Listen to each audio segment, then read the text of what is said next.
Hello everyone, it's Ringingworm. I'm excited. We're going to talk about some cool things today. At least I think they're cool. And hopefully you can learn something, because today we're going to talk about collecting again. I felt really strongly. I think this is the direction to go with this channel. But one thing I really want to help everyone out there who's watching this program is I want to help you learn how to collect to where you feel like you're satisfied with it and whatnot, and you don't have to feel lost. Because one of the things that I started doing when I started collecting is I didn't know where to begin. So really I had some toys in my collection that I had from when I was a kid, but I really didn't know where to start. And it wasn't really until I got my first 6-inch figures, which are my DC Comics figures. And then eventually, about 10 years after I started collecting those, I got into the 1/6 scale figures.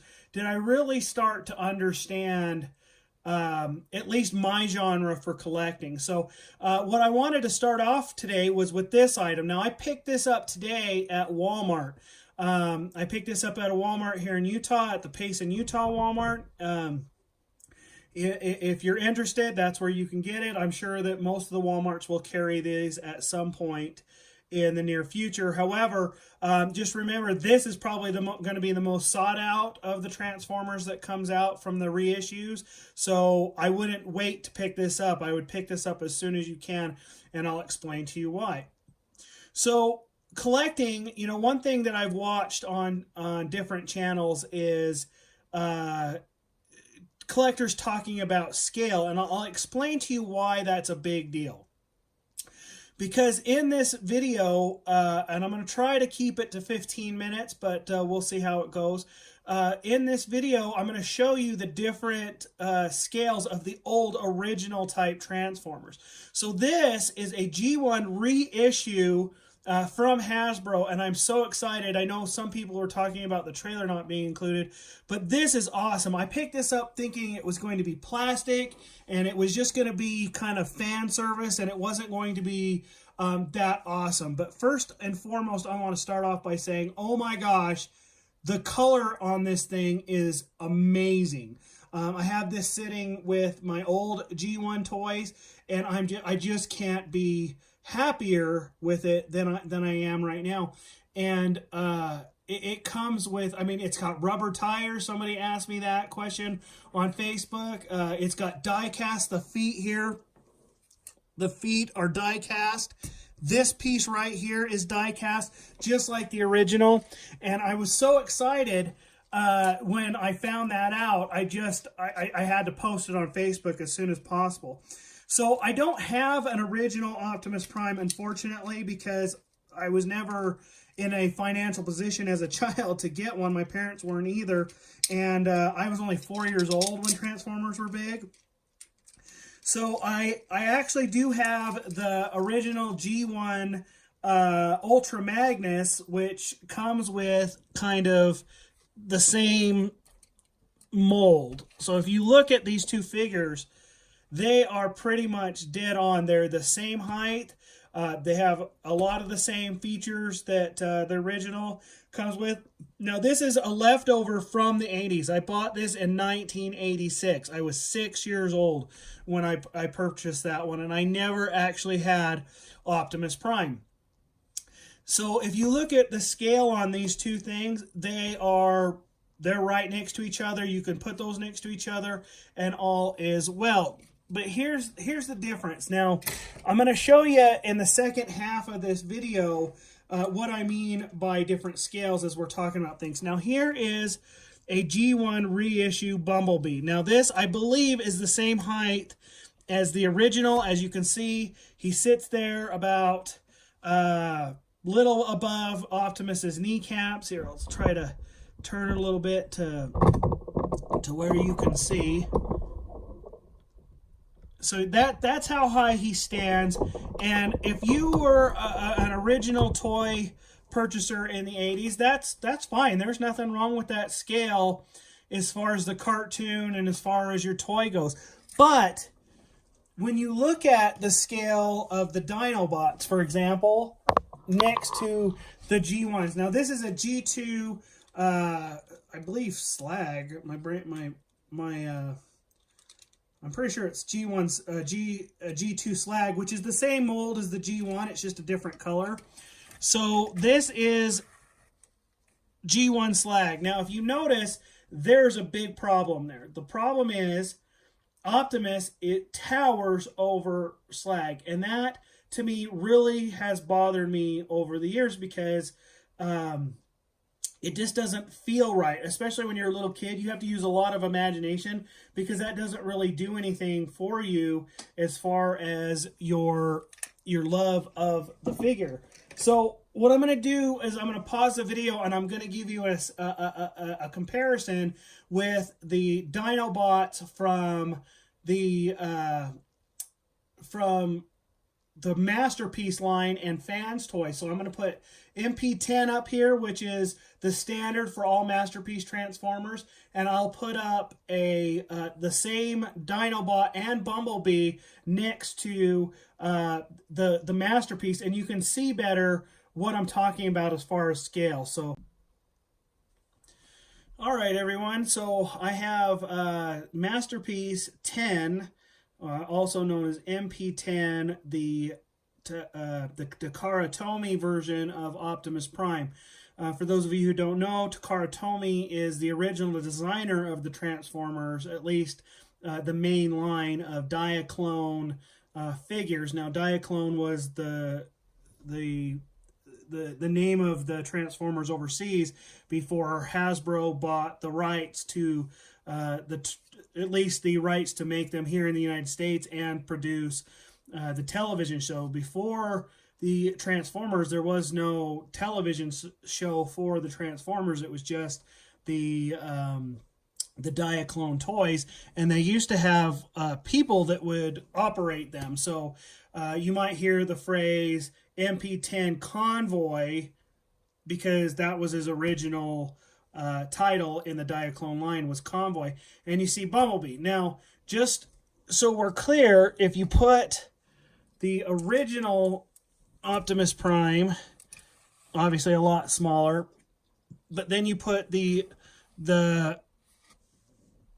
original scale Bumblebee, and as you can see, they are pretty close as far as scale goes. Now, if you were a collector like me, that's not a big deal. Even when you were a kid, that's not a big deal because those two figures are pretty close to the same scale.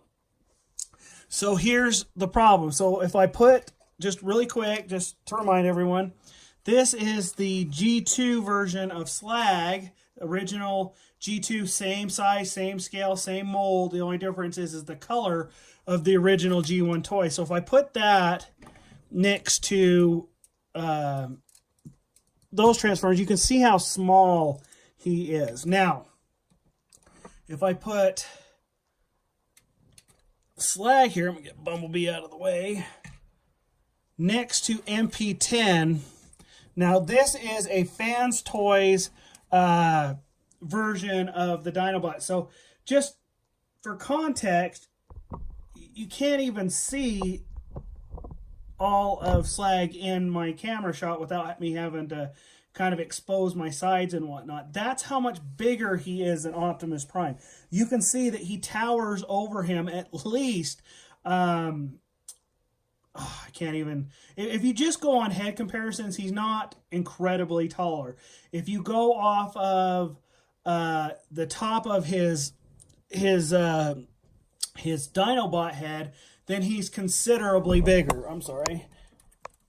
Now, here's what's great about Fans Toys is they incorporate a lot of the, I'm sorry if I'm bumping the camera too much. I'm getting used to this rig, so there's going to be some learning on it. If you look at the Fans Toys has done a lot to make the figure look exactly like the original cartoon did. So you might see his red face and say, oh, well, I seen him different, whatever. That's the nitpicky stuff. What I'm talking about in this video is scale. So Optimus and Slag are scaled, or the Fans Toys here are scaled appropriately. Now, some might argue that, oh no, I need them to be even bigger, and I think the Gigapower Dinobots are a lot bigger than these particular Dinobots, but it goes back to why we started this video to begin with, is collectors and scale. So here's my particular take on it.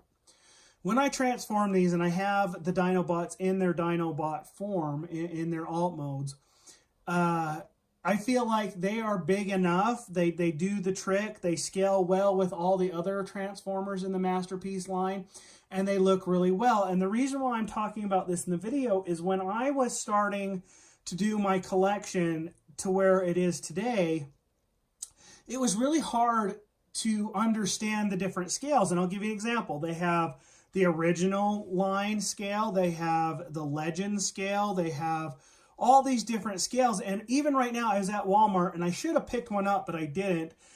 They have a new line, and I'll try to put them in a picture of them in the video somewhere, but in this segment. But they are really smaller than these, but they look spot on to the comic book. At least their robot modes do.